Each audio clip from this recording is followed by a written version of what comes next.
you want to say something, your ideas and your voice is not suppressed.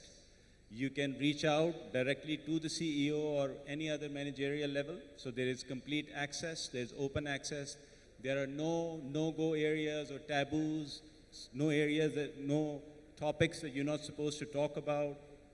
And then what this allows people is really, number one, is to get comfortable in their own skin, right? They feel comfortable expressing themselves about who they are, what they stand for, and they have a clear idea in terms of what's working, what's not working, what am I supposed to do.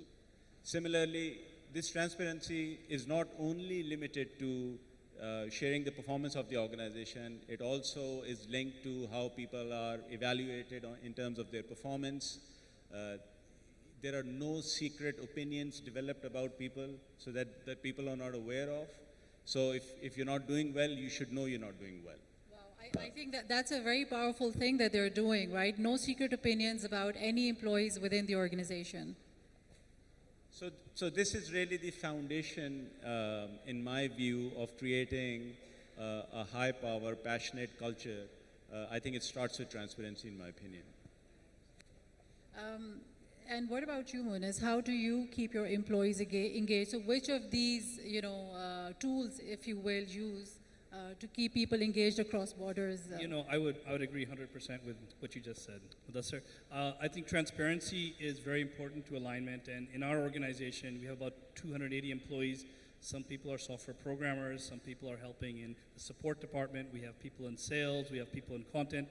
And what happens is you create silos and everybody's doing a good job inside the silo, but you're still not achieving the organizational objectives. So we have become very BI intensive and focused. If you stop by our office, you'll see we have LCD screens all over the office, and there are metrics for each of the group, and there's a metrics for the organization. And every group can clearly see how their work impacts the growth initiatives of the organization. And that's on a real time, it's on the screen in front of you, everybody's seeing it. So I think everybody's agreeing to this now, that you have to let the employees know what the larger goal is, being able to have everybody see the scorecard as you grow. But I think it's hard enough to build alignment within an organization, but in the world we're going in, it's about a collaboration, it's about organizations working together. Mudassir is a champion in this, and I've learned a lot from him. When we started the FinTech with FinJa, working with the bank with FINCA, you're now trying to fuse two teams together. There's a tank and a Ferrari, and you're fusing the teams of the tank with the Ferrari. And even though you can get alignment in those two individual vehicles, trying to get alignment across that, it seems impossible. And Mudassir actually created a very cool strategy, where we've actually put the teams in one room, and you're seeing the pace of work changing, the mindset changing, and I think it's the first time this has ever happened, in this country at least, where a bank has worked with a fintech to create a phenomenal product that's transforming lives. And I don't know how many people have tried the wallet. This is a slight plug here, SimSim. Already in the beta period in 4 months, we've installed 25,000 of these. People are creating a bank account in under a minute. And this is tremendous innovation that's happening because we fused a Ferrari and a tank together, and there's incredible alignment. Okay. So Ali, my question to you is a little different. So far we've been talking about things that have been working well within the context of leveraging people, passion and purpose. In your experience, I realize that the organization is still fairly young, but in your experience, what has not worked well for you when you try to sort of, bring the people, passion and purpose triangle together? Our first investment as Fatma Ventures. So a lot of the times, and the business is on betting, someone said, betting on the jockey and not on the horse, right? So what we did in our first investment, which went wrong, was we sat with the entrepreneur and we set a series of milestones at which we would inject capital into the company, which was a completely wrong thing to do because we didn't believe in the execution of the entrepreneur. We shouldn't have taken the risk in the first place. And that by constraining those milestones, you see, a startup needs to pivot really fast. And if it cannot find a market immediately in the next 3 months, it has to come back to the drawing board and then rethink the strategy. So we constrained that startup of doing so by having a focused set of milestones, which in my other two investments, I did not. I made the investments on day one, money was in their banks. And again, the agreed plans initially, they had a lot of room and they could maneuver around. So that was a challenge that we learned quickly. So believing in the vision of the entrepreneur is very important. Believing in their passion and in their commitment before you make the investment was a big learning. Right. Thank you for that. People, passion, and purpose is a topic that we can continue with for the entire day and still not be done with it. But in the interest of time, I'm really just going to ask one last question, and then we'll have to cut this session short. We'll be concluding it. You might get an opportunity for Q&A right after the session or during lunch break, because some of the CEOs will be around. So my last question to really all four of you is that if there's one piece of advice you would like this audience to walk away with today within the context of people, passion, and purpose, and how to use that to drive business performance, what would that be?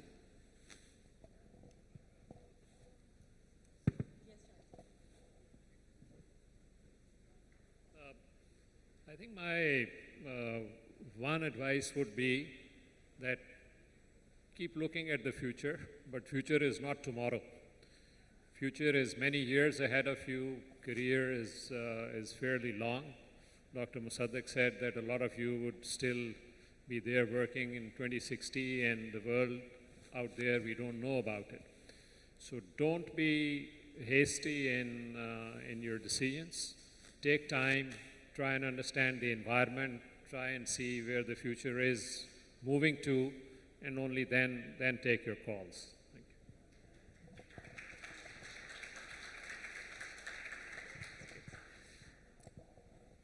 you. One advice that if I could give, I see a lot of young people sitting here, so I'll give my advice that I give to all the young people in my organization and otherwise also, is that do a great job at the job that is given to you. Right? Just focus on that, consume yourself with that. Don't worry about, what's my career path, when's the next promotion coming, who's going to give me more money. I guarantee you, all of those things will be following you. People will be waiting for you, handing you these things on a platter if you just focus yourself and consume yourself with the job at hand. I think, in my view, that's the most important thing that a lot of time young people forget. Thank you. Monis? So I think the one piece of advice that I would like to give, and this kind of drives me, so there's a bias here obviously, but it is find your passion and follow your passion. You are the people, and if you're passionate about something, you'll have a purpose, and that passion will drive you to achieve what you need to achieve. So find the passion and have the courage to actually follow the passion and do what you love, because amazing things happen when you do it, and it takes a tremendous amount of strength to do it and courage to do it. That's right. And Ali, from you? I think it's two things that I would say. One is fear of failure, and the other one is believing in yourself. Ideas that you have often sound crazy, and originality, because it's the lack of familiarity that it sounds crazy. But today there's a company opening a space hotel. There's a company that will transport humans through a vacuum in 15 minutes in distances that would take 6 hours. And all these guys who have done this failed several times before they reached that inflection point.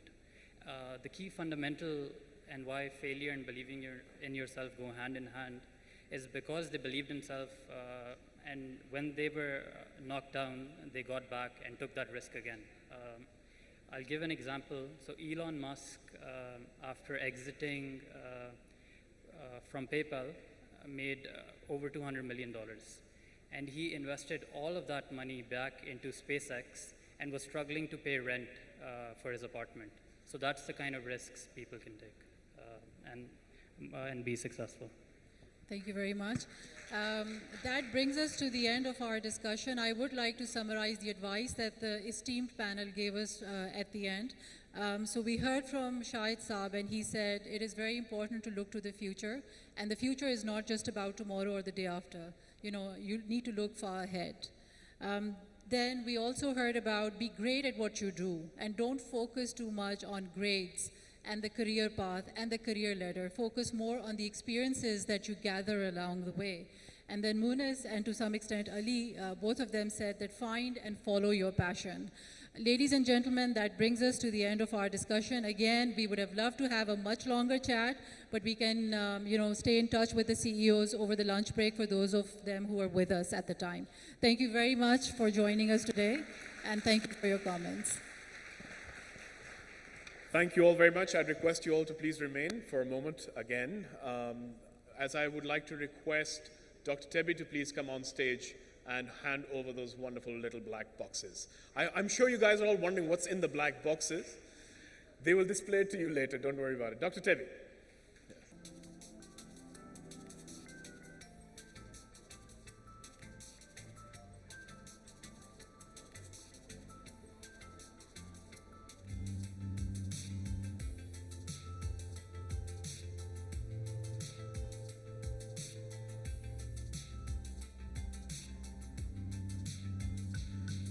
Taaliyan baja le, they might be your future employers. If not current already. Thank you very much, Dr. Devi. Thank you. We will get you back soon, I promise. Ladies and gentlemen, Pakistan has been a very fortunate country. And in the context of what was already earlier said, organizations do not remain just the buildings and structures and offices or even the machinery. It eventually comes down to the human beings that constitute it. To understand it, it's a very simple thing. Look around the city we're in. This is a 4,000-year-old city. Lahore, that precedes Pakistan by millennials, has been a place which has been one of the most beautifully green places that anyone could have thought of, where Ram and Sita would come together and we'd had legacies passed on from there. But it's the people of Pakistan that created Pakistan. It's the people of the modern day of Lahore that create who you are. In fact, it is the future of Lahore that creates who they are. It eventually comes down to those people that we're really, really proud of. There's one particular person that we're extremely proud of in the contributions of Pakistan, and if I may just add from a personal note, the fact that in fact she's a lady and a female representative of Pakistan. We're extremely proud of that as well. She's been able to make a lot of mark and contributions around the world. And for the next piece, I would like to request and put your hands together for this invitation. When we want to understand unlocking potential in people, we request Ms. Fariha Salahuddin, who's now the VP Global Talent Business Lead in Consumer Healthcare from GSK, who's come down all the way to share her wisdom. In your round of applause, Ms. Salahuddin. Thank you. Assalamu alaikum, everyone. It's such a great pleasure to be here. पहली बात तो ये कि 9 साल बाद मैं लाहौर आई हूँ, तो I've got another sort of 10 hours to explore the city and try all the nice cuisine. Secondly, I was listening to PSTD and PSHRM. I think Kavar ne jab introduce karaya. Both these organizations are very close to my heart. Because as Zainab mentioned, when I started my HR career, I was a student. I didn't know anything about HR. And it was people like Iftikhar Saab, who's sitting here, founding president of PSHRM. Kanwar Hassan is here. I can see so many faces. I don't know, colleagues, friends, jinki ex-bosses, jinki wajah se, I thought I am able to contribute to this profession. So a huge pleasure to be here. I hope I can hear a bit of an echo. Is that okay? The voice? Okay, thank you. So year was 2010. I was HR director, GSK Pakistan. I got a call from someone who claimed to be calling from Prime Minister's son's office. He said, "Are you Fariha Salahuddin?" I said, "Yes." He said, हमने CV भेजी थी, मैंने CV कल भेजी थी इस बंदे की XYZ, बताएं उसका अपॉइंटमेंट लेटर कब तैयार होगा? I said, excuse me? So he said, हमने CV भेजी थी, मैं यहाँ से बात कर रहा हूँ, इनका अपॉइंटमेंट लेटर कब तैयार होगा? तो, I mean, how would you respond? I said, you know, we have a process. We have a recruitment team and we only provide feedback to the individual directly. We do not provide feedback to other person and there is a process. He said, मुझे ये process ना बताएं please. आपको मैंने बता दिया मैं कहाँ से बात कर रहा हूँ और मुझे ये भी पता है कि आप कहाँ हैं. So इनका बताएं appointment letter कब तैयार होगा. Then I sat down and then I asked him a question. I said, do you enjoy what you do? He said, क्या मतलब? I said, do you enjoy what you do? You're sort of semi-harassing someone you don't know. You're also sort of promoting someone you don't know. Is that what you enjoy? What do you really do? And then he was taken aback. Then we had a 40-minute conversation. And the conversation was, how can we unlock the potential? Because in his way, he was unlocking the potential. He was using, sort of compromising the merit, disrespecting the system, but he was unlocking a potential. And after that 40-minute of conversation, he actually apologized. He said, you know what, I'll let you manage the process the way you do, and thank you for your conversation. So this brought me, actually since then, I've always been very curious. Having worked in Pakistan, having worked across emerging markets, we do have a huge potential. Pakistan has a growing middle class. A lot of us referred youth sitting here, which is true, it's a fact. 23.5 years is our average age. One of the fastest countries who are adopting mobile technology. And we saw some amazing speakers today, so well done, all the entrepreneurs who were sitting here. It's a huge potential. There was a recent PricewaterhouseCoopers report. They listed 32 major economies. Pakistan is one of those economies. At the moment, Pakistan is, I think, 26th number.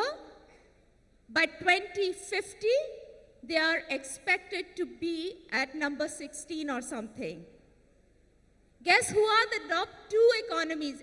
In the top 3, the top 2 economies they are projecting. Any guesses? India and China, well done. Our neighboring countries. We are not in the top 3, but there are neighboring countries who are going to be there. That's the projection. And you take out any analyst report, they will say the future of emerging markets, the future of Asian markets. And I see my Sri Lankan colleagues, thank you for joining us, sitting here. So we have the potential. But like anything which has a potential doesn't mean it's guaranteed. It doesn't mean it's going to happen. It's just the potential people see. And if you want to harness the potential, whether it's a country, whether it's ourselves, we have to have a closer look at ourselves. And most of you are sitting, I'm assuming our HR colleagues, and what better way to look at ourselves? Understanding the strengths, understanding what strengths we possess, but also being aware of our development areas and the weaknesses. So let's first look at our strengths as a nation. So these are some of, and this is obviously my opinion, feel free to challenge. This is having worked in Pakistan, working with colleagues here, as well as sort of reflecting emerging markets here. One thing, resilience. Would you agree to that we are a very resilient nation, resilient people? Any tragedy or anything, we come out very quickly. And I think that's an amazing strength to have, especially for the future, where things we don't know, things are unpredictable globally. It's an amazing strength to just, hold on to it very tight. Entrepreneurial. We had great entrepreneurs sitting here, but there is a word, I think it's used quite widely in Karachi, I'm not sure about Lahore, jugaad. Is it also used here? We invented that word because we have a way, right? We think creatively, sometimes way too creatively. But we are entrepreneurial. Hard work. Most of us were taught, even today, my father says, beta kaam pura karke aana. Padhai, education, these things are very important, and this is in our sort of way of upbringing for most of us. We are globally mobile. Actually, we are too mobile. There's a brain drain issue in Pakistan. But the reason I'm mentioning global mobility here, because most of us, it means number one, we are flexible and resilient. Number two, minimum, how many languages do we speak? How many people? 3? Well done. How many countries do you think? It's a privilege. 4. Yunus, 4? So how many? It's truly when I stepped out of Pakistan and I started visiting countries, I realized actually they just know their national language. That's it. And some of them learn English in their university. हम तो यहाँ मजाक उड़ाते कि इसकी grammar अच्छी नहीं तो इसका accent अच्छा नहीं, and they are learning English in their sort of during their graduation. The point I'm making, the fact you have a high learning agility, you're learning languages, you're globally mobile, it's a strength, especially if you want to compete in the global setting. Bias for action. I've never come across in Pakistan, and again, I would expand this to a sort of across emerging markets, where you have a situation and a problem, there is a solution. Sometimes it's too quick.